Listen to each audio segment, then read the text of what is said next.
இறந்தவர்களுடைய ஆன்மா 48 நாட்கள் உறவுகளோடு இருக்குமா. இப்போ ஒரு ஆண்ட்ராய்டு மொபைலோடு தான் எல்லா ஆன்மாக்களுமே இருக்குது. இது வேறு கான்செப்ட்னு வைங்களேன். இதில் நம்ம ஜோதிட ரீதியாக இதை நம்ம வந்து உண்மையாக பொய்யா அப்படின்னு நம்ம பார்க்கணும் அப்படின்னா, ஒரு மனிதன் தன்னுடைய தேவைகளை பூர்த்தி செய்கிறதுக்காக ஒரு தொழில் நிமித்தமாகவோ அல்லது ஒரு வேலையாகவோ வெளி இடங்களில் சென்று தங்குறான். அவனுடைய வேலை அப்படிங்கிறது அங்கே நிறைவடைந்ததுக்கு பிறகு அவன் திரும்ப தன்னுடைய சொந்த ஊருக்கு வர்றான்னு வைங்க. அந்த ஊருக்கு அவன் திரும்பி வர்றப்ப அவன் சித்தப்ப மக்க, பெரியப்ப மக்க, அத்தை மக்க, உடன் பங்காளி, சொந்த 2ஆம் பங்காளி, 3ஆம் பங்காளி, இப்படி நிறைய உறவுகள் இருக்கும், இன்க்ளூடிங் நண்பர்கள். சரிங்களா?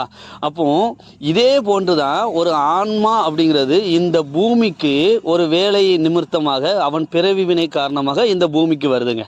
சரிங்களா?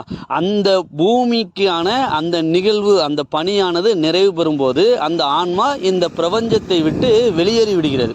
அப்போது அந்த பிரபஞ்சத்தை விட்டு அது வெளியேறும்போது இதை எதற்கு அந்த ஒன்றிற்கு மேற்பட்ட சொந்தங்களை நம்ம சொன்னோம் அப்படின்னா, இந்த ஆன்மாவிற்கு இது பிறப்பொன்றும் புதிதுமல்ல, இறப்பொன்றும் புதிதுமல்ல. ஏதோ ஒரு ஆன்மாவிற்கும் இறப்பும் பிறப்பும் புதிதெல்லாம் கிடையாது. அதில் ஏற்கனவே அது பழக்கப்பட்டது தான். அதனால தான் நிறைய உறவுகளை சொன்னோம். அப்படிப்பட்ட ஆன்மா அப்படிங்கிற பிறவியில் இந்த பிறவி நீங்கள் புதிதுன்னு நினச்சிட்டு இருக்கிற இந்த உடலோடு இந்த ஆன்மா இருக்கின்ற வரைக்கும் தான் இந்த பிறவி என்பது அதற்கு புதிது. சரிங்களா? அதற்கு இந்த ஆன்மா இந்த உடலை விட்டு பிரிந்துட்டுனா அதற்கு அனைத்து உறவுகளும் தெரியும். என்ன அப்படின்னா, இந்த பூமியில் அது எத்தனை முறை பிறந்திருக்கோ அத்தனை உறவுகளும் தெரியும். அது அங்கெல்லாம் ஒவ்வொரு நாள் போய் விசிட்டிங் போனால் கூட என்ன காணாது அப்படின்னு பார்த்தீங்கன்னா, அதுக்கு 450 ஆண்டுகள் கூட காணாது.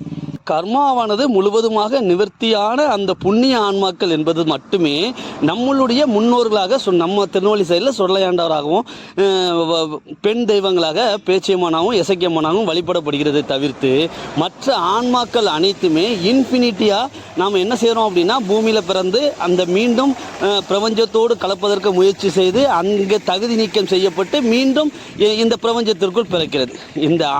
உங்களுக்கு இறப்பும் பிறப்பும் புதிதல்ல.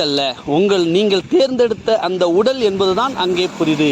இந்த உடலுக்குத்தான் அந்த உறவுகள் தவிர்த்து, இரத்த உறவுகள் தான் தவிர்த்து, இங்கே ஆன்மா உறவுகள் என்று இந்த புவியில் எதுவுமே கிடையாது.